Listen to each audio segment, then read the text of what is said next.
ఇక హైడ్రా హంగామా గత కొన్ని రోజులుగా మన హైదరాబాద్ లో చూస్తూనే ఉన్నాం. పెద్దోళ్ళై బడా నాయకులై వందల కోట్లు ఆక్రమించిన వాళ్ళకి కూల్చేస్తా ఉన్నామని చెప్పి శ్రీమంతుల ఇల్లు జోలికి వెళ్ళట్లేదు. వచ్చినటువంటి హైడ్రా పేదోళ్ళై మొత్తం కూల్చేస్తా ఉంది. చాలా దారుణంగా మూసీ పరివాహక ప్రాంతంలో ఉన్నటువంటి ప్రజలందరినీ కూడా పంపించేటటువంటి ప్రయత్నం. చిన్న పిల్లలు కూడా రోడ్డు మీదకి వచ్చి ప్లకార్డులు పట్టుకొని దయచేసి మా ఇళ్లను వదిలేయండి అని చెప్పేటటువంటి ప్రయత్నం. ఇక కొంతమంది కోర్టును ఆశ్రయించారు. చాలా మంది కోర్టును ఎటువంటి నోటీసులు ఇవ్వకుండా కూల్చేస్తా ఉన్నారు. 2 రోజులలో వచ్చి కూల్చేస్తా ఉన్నారండి. కొన్ని సంవత్సరాలు కష్టపడి కట్టుకున్నామని చెప్పి కోర్టుకి కొంతమంది బాధితులు పోతే అసలు ఇదేందా చూద్దామని చెప్పి కోర్టు పిలిచింది, ఫైల్ ఓపెన్ చేసింది. కోర్టు పిలిచి ఇక అరే ఏంది ఇంతగానో దారుణంగా ఉన్నది పరిస్థితి అని చెప్పి రంగనాథ్ గారిని పిలిచింది. రంగనాథ్ గారిని అమీన్పూర్ తహసీల్దార్ గారిని పిలిచిర్రు. ఇవాళ పిలిచి మీరు ఆపండి, ఒక్క రోజులో కూల్చాల్సినటువంటి పరిస్థితి ఏం లేదు, ఒకసారి కోర్టుకి రండి అని చెప్పేసి ఇవాళ పిలిచి క్లియర్ గా అడుగుతా ఉన్నది, ఎవరి కోసం పనిచేస్తా ఉన్నారు హైడ్రా? ప్రభుత్వానికా ప్రజలు కానీ? ప్రభుత్వంలో ఉన్నటువంటి రాజకీయ పెద్ద నాయకుల కోసం పనిచేస్తా ఉన్నారా, లేకపోతే ఇగో ప్రజల కోసం పనిచేస్తా ఉన్నారా? సమాధానం కావాలి. అసలు ఏం చట్టబద్ధత తీసుకున్నారు? ఆదివారాలు కూల్చాల్సినటువంటి అవసరం ఏంటిది? నోటీసులు ఇవ్వకుండా కూలుస్తున్నారు. అది నోటీసులు ఇవ్వకుండా, నోటీసులు 48 గంటల్లో కూల్స్తామని చెప్తున్నారట. 40 గంటల్లో పోయి కూల్చాల్సిన అవసరం ఏంటిది? అంత అత్యుత్సాహం ఎందుకని? అంత అత్యుత్సాహం ఎందుకు అని చెప్పేసి అంటే, లేదు అట్లా అడిగిన దానికే సమాధానం చెప్పండి, వేరేది వద్దు, పొంతలేని సమాధానాలు వద్దు, అడిగిన దానికే సమాధానాలు చెప్పండి అని చెప్పి ఇలా కోర్టు సీరియస్ అయినట్టు కూడా మనకి ఖచ్చితంగా కనబడతా ఉన్నది. మరి శనివారం ఆదివారం సాయంత్రం పూట చీకటి పడ్డ తర్వాత సూర్యాస్తమయం తర్వాత ఎందుకు కూల్చాల్సి వచ్చింది? ఒకవేళ ఇప్పుడు ఎంఆర్ఓ గారు వచ్చి చార్మినార్ కూల్చేయమంటే పోయి కూల్చేస్తారని అడిగిందట. అది చార్మినార్ కూడా కూల్చేయమంటే మరి కూల్చేస్తారా? స్ట్రైట్ గా సమాధానం చెప్పాలని అడిగింది. ఇగో ఇంత తీవ్రమైనటువంటి వ్యతిరేకతల హైడ్రా ఉన్నది. కాంగ్రెస్ పార్టీకి సంబంధించినటువంటి ఎమ్మెల్యేలు కూడా ఇవాళ హైడ్రా కరెక్ట్ కాదని కొంతమంది చెప్తా ఉన్నారు. మంత్రులు దానం నాగేందర్ చెప్పిండు నిన్న, నేను వద్దని చెప్పిన ఆల్రెడీ వింటలేరని చెప్పి దానం నాగేందర్ క్లియర్ గా చెప్పిండు. తర్వాత కాంగ్రెస్ పార్టీ సీనియర్ నాయకుడు జగ్గారెడ్డి చెప్పిండు.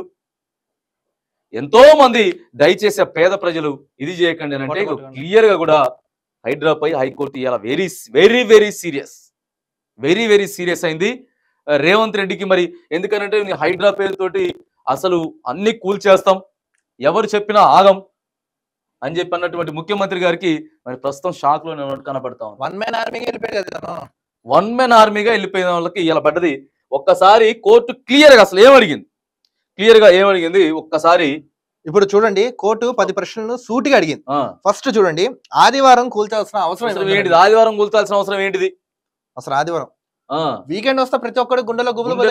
ఆదివారం అంటే పాపం పేద మధ్య తరగతి వాళ్ళు కొద్దిగా ఏదో తెచ్చుకొని వారం అంతా పనికి పోవాలి కాబట్టి అగో ఆడ మరి ఎందుకు ఆదివారం కూల్చుతా ఉందని అడిగింది. నెక్స్ట్ ఇంకోటి చూడండి, ఆదివారం మీరు ఎందుకు పని చేస్తున్నారు? అసలు ఎందుకు సెలవు దినం కదండి, కొన్ని దినపత్రికలు కూడా రాసినాయి. అసలు ఆదివారమే కూల్చాల్సిన అవసరం ఏంటిదని అడిగింది. పని కట్టుకుని వస్తున్నారండి ఆదివారం అయినా కానీ ఇప్పుడు ఇలా కోర్టు అదే అడిగిందట. నెక్స్ట్ చూడండి, హైడ్రాకి ఉన్న చట్టబద్ధత ఏంటో. చట్టబద్ధత ఏంటిది? అసలు ఎట్లా మీరు రూల్స్ ఏం పాటిస్తా ఉన్నారు? అసలు ఉన్న రూల్స్ ఏంటి, మీరు పాటించేది ఏంటి? చట్టబద్ధత ఏం తీసుకున్నారు? చట్టాన్ని మీరు గౌరవించే నిర్ణయాలు తీసుకుంటున్నారా? అసలు లా ఫాలో అవుతున్నారా లేదా అనేటటువంటిది కూడా క్లియర్ గా అడిగింది. నెక్స్ట్ చూడండి, శని ఆదివారం తర్వాత సూర్యాస్తమయం తర్వాత ఎందుకు కూల్చివేస్తారు? శని ఆదివారంలో చీకటి పడ్డ తర్వాత ఎందుకు కూల్స్తా ఉన్నారు? ఆఫ్టర్ 6 గంటల తర్వాత సాయంత్రం పూట ఇంకా వస్తున్నారు. నెక్స్ట్ సెలవుల్లో ఎందుకు నోటీసులు ఏంటి? సెలవుల్లో ఎందుకు నోటీసులు ఇచ్చి అత్యవసరం ఉంది? ఇప్పుడు గవర్నమెంట్ అధికారులు ఏం చేస్తారంటే సెలవు దినాలలో అసలు మామూలు దినాలే అధికారులు చక్కగా ఉండదు. సెలవు ఎప్పుడు అందరి గురించి కాదు, కొంతమంది. మరి ఎందుకని ఇంత స్పీడ్ గా పనిచేస్తా ఉన్నారు అని చెప్పేసి ఇగో అదొకటి కూడా ఆదివారం రోజే నోటీసులు ఇస్తారు. నెక్స్ట్ మూసీ విషయంలో మీ యాక్షన్ ప్లాన్? మూసీ విషయంలో కూడా ఇప్పుడు ఏం చేయబోతా ఉన్నారు? అసలుకి మూసీని ప్రక్షాళన చేస్తాం అని చెప్తా ఉన్నారు కదా, ఏం చేయబోతా ఉన్నారు? అక్కడ ఉన్న మూసీ పరివాహక ప్రాంతాలు దాదాపుగా 15,000 కుటుంబాలు ఉన్నాయి. ఆ 15,000 కుటుంబాల గురించి కార్యాచరణ ఏం తీసుకున్నారని చెప్పి కూడా ఇవాళ కోర్టు అది కూడా ఒకటి మాట్లాడినట్టు తెలుస్తా ఉంది. నెక్స్ట్ చూడండి, పొలిటికల్ బాసుల కోసం ఇలాంటి చర్యలు చేపడుతున్నారు. ఇక రాజకీయ నాయకులు పెద్దోళ్ళు ఎవరైతే ఉన్నారో వాళ్ళు చెప్పినట్టు అసలు రాజకీయ నాయకులు వినొచ్చా? ఎవరు అధికారంలో ఉంటే వాళ్ళ బాసులు, ఆ పొలిటికల్ బాసుల మాట వింటే మరి ఇప్పుడు ఏం జరుగుతుంది? హైడ్రాలో పొలిటికల్ బాసుల మాట వింటా ఉన్నారని చెప్పి ఒకదాని మీద దాని మీద కూడా ఇవాళ మాట్లాడింది, నెక్స్ట్ క్వశ్చన్లు అడిగింది. కలెక్టర్ ఆదివారం కూల్చమని చెప్పారు. మరి కలెక్టర్ గారు చెప్పిరా? చెప్పండి, కలెక్టర్ గారు పర్మిషన్ కూడా తీసుకోవాలి కదా. ఇప్పుడు ఎంఆర్ఓ గారు ఎవరు పర్మిషన్ తీసుకోవాలి? కలెక్టర్ పర్మిషన్ తీసుకోవద్దా? కలెక్టర్ గారు పర్మిషన్ తీసుకోకుండానే మరి అమీన్పూర్ ఎమ్మెల్యే ఎంఆర్ఓ గారు ఇష్టం వచ్చినట్టు నిర్ణయాలు తీసేసుకుంటారా? ఇక ఇంకో చూడండి, అసలు చట్టం చెప్పేది ఏమిటి, మీరు చట్టం ఏం చెప్తుంది, లా ఏం చెప్తుంది, ఎట్లా ఫాలో కామని చెప్తుంది, మీరేం ఫాలో అవుతున్నారు, ఎవరి కోసం ఫాలో అవుతున్నారు, ఎందుకోసం ఫాలో అవుతున్నారు అని చెప్పి ఇవాళ క్లియర్ గా అక్కడ ఉన్నటువంటి అమీన్పూర్ ఎంఆర్ఓ గారిని, హైడ్రా కమిషనర్ రంగనాథ్ గారిని ఇవాళ అడిగింది court. Next night over night సిటీని మార్చాలి. మరి ఓవర్ నైట్ సిటీని ఏం చేద్దాం అనుకుంటున్నారు? అసలుకే హైదరాబాద్ డెవలప్ అయ్యేటువంటి ఏరియా, రియల్ ఎస్టేట్ పరంగా కానీ లేకపోతే ఇక వ్యాపార పరంగా కానీ ఏదైనా సరే అన్ని రంగాల్లో అభివృద్ధిలో దూసుకుపోతున్నటువంటి హైదరాబాద్ ని అసలు ఏం చేద్దాం అనుకుంటున్నారు? ఇప్పటికే రియల్ ఎస్టేట్ వెనక్కి వెళ్ళిపోతున్నది, పెట్టుబడిదారులు వచ్చే పరిస్థితి లేదు, ఏమి లేవు, ఏం చేయబోతా ఉందని చెప్పి సీరియస్ గా ఇగో చూసారా, ఇన్ని క్వశ్చన్స్ అడిగితే సమాధానం లేదు. ఇంకోటి కూడా ఎంఆర్ఓ చార్మినార్ కూల్చమంటే ఎంఆర్ఓ గారు చార్మినార్ కూల్చేయమని చెప్తారు, పోయి కూల్చేస్తారా ఎమ్మటే? లేకపోతే ఎంఆర్ఓ సెక్రటరీని కూల్చేయమని చెప్తారు, కూల్చేస్తారా పోయి ఎమ్మటే?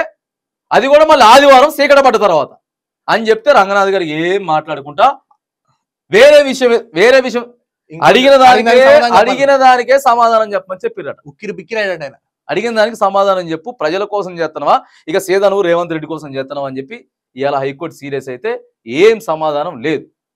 ఎట్లా రూల్స్ అండ్ రెగ్యులేషన్స్, ఏం లా ఫాలో అయినావు, ఎందుకు ఫాలో అయినావు, ఎవరు చెప్పారు? ప్రభుత్వ అధికారులు మామూలు రోజులలో చక్కగా పనిచేయరు, మీరు ఆదివారం అంత ఇంట్రెస్ట్ గా పనిచేస్తా ఉన్నారు, ఎందుకు ఎవరి కోసం చేస్తా ఉన్నారు అని చెప్పి అడిగితే ఏం లేదు. ఇక రేవంత్ రెడ్డి గారు కూడా ఇవాళ కోర్టు పరిస్థితులు చూసి కొద్దిగా షాక్ లోనే ఉన్నారు. రంగనాథ్ మంచి ఆఫీసర్, అసలు ఆయన నెంబర్ వన్ ఆఫీసర్ రంగనాథ్ గారు, డైనమిక్ ఆఫీసర్ ఆయన. మరి ఆయన ఎవరు చెప్తే వింటా ఉన్నాడు, ఎవరు ఆడుకుంటా ఉన్నారు, ఎవరు నడిపిస్తా ఉన్నారు వెనక నుంచి ఇదంతా? మరి ముఖ్యమంత్రి గారు ఎన్నోసార్లు చెప్పిండు కదా, మేము ఆపం, ముందుకే పోతాం, కూల్చేస్తాం, ఎవరు ఏం చెప్పినా అది ఇది. ఇప్పుడు కూల్చండి, ఇప్పుడు కూల్చుతారేమో. ఆగస్టు 15 తారీఖు మళ్ళీ వేసిరు వాయిదా, అక్టోబర్ 15 దాకా మళ్ళీ వాయిదా వేసిరు. అప్పటి వరకు ఎటువంటి మొత్తం మిషన్లు బుల్డోజర్లు కదలడానికి వీలు లేదు, కదిలితే అంతే సంగతులు అని చెప్పింది కోర్టు. లాస్ట్ కు ఈడికి వచ్చింది హైడ్రా ముచ్చట, కోర్టు సీరియస్ అయ్యి మొట్టికాయలు పెట్టే కాడికి వచ్చింది. ఏం చెప్పకుండా సైలెంట్ గా బయటకు వచ్చేసారు అటు కాడికి వెళ్ళి. అంటే ఇక్కడ ఏదో తప్పు ఉంది, తప్పు జరిగింది కదా, ఇష్టానుసారంగా ఏది పాటించకుండా సీదా వెళ్ళిపోయారు. ఇక సీదా వెళ్ళిపోయి ఆగం చేస్తే ఇలా కోర్టు అయితే క్లియర్ గా సీరియస్ అయినట్టు కనపడతా ఉన్నది. ఇక మేము అంతా ఇది చేస్తాం, దూకుడుతో ముందుకు వచ్చినటువంటి తెలంగాణ రాష్ట్ర ముఖ్యమంత్రి రేవంత్ రెడ్డి మాత్రానికి కొద్దిగా హైడ్రా విషయంలో ఇక షాక్ లోనే ఉన్నట్టు కూడా మనకు కనబడతా ఉన్నది. అందుకే ఇగో బరాబరుగా ప్రభుత్వ అధికారులు ఏ ప్రభుత్వం ఉంటే ఆ ప్రభుత్వానికి భజన చేసుకుంటా, రాజకీయ నాయకులకు భజన చేసుకుంటా పోతే చివరికి ఎట్లనే ఉంటది. కోర్టులో మొన్న ఏమైంది, 3 ఐపీఎస్ సీనియర్ ఆఫీసర్లు ఆంధ్రాలో సస్పెండ్ చేసి పడేసిర్రు. పిఎస్ఆర్ ఆంజనేయులు, కాంతిరాణా టాటా, విశాల్ గున్ని. ఇప్పుడు సంవత్సరం అయిపోయింది కాంగ్రెస్ పార్టీ అధికారంలోకి వచ్చి, ఇంకో 3 సంవత్సరాలు అయితే ఎన్నికలు వస్తాయి, తర్వాత అధికారం మారొచ్చు. నువ్వు అట్టనే ఉంటావు కదా, 60 ఏళ్ల వరకు నువ్వు డ్యూటీ చేయాలి. నీ డ్యూటీ నువ్వు సక్రమం ఇవ్వాలి, 7 ఉంటావు, లేకపోతే ట్రాన్స్ఫర్ ఇంకో కాడికి పోతావు, అంతే. నువ్వు బరాబర్గా పని చేయాలి. పోలీసు ట్రాన్స్ఫర్ అవుతాయి, పోలీస్ స్టేషన్ భజన చేసిన అనుకో, మళ్ళీ వచ్చినోడు ఏం చేస్తాడు, నిన్ను దొక్కాలని చూడ్డా. అందుకే అధికారులు లెక్కనే ఉండాలి. మాట్లాడితే చివరికి ఇట్లనే అవుతుంది. ఏదేమైనా హైడ్రా మీద మాత్రానికి ఇక కమిషనర్ రంగనాథ్ గారిని అయితే ఇలా కోర్టు సీరియస్ అయినట్టు కనపడతా ఉన్నది. వీటన్నిటి కూడా కొద్దిగా షాక్ లో ముఖ్యమంత్రి రేవంత్ రెడ్డి ఉన్నట్టు కూడా మనం చూస్తా ఉన్నాం.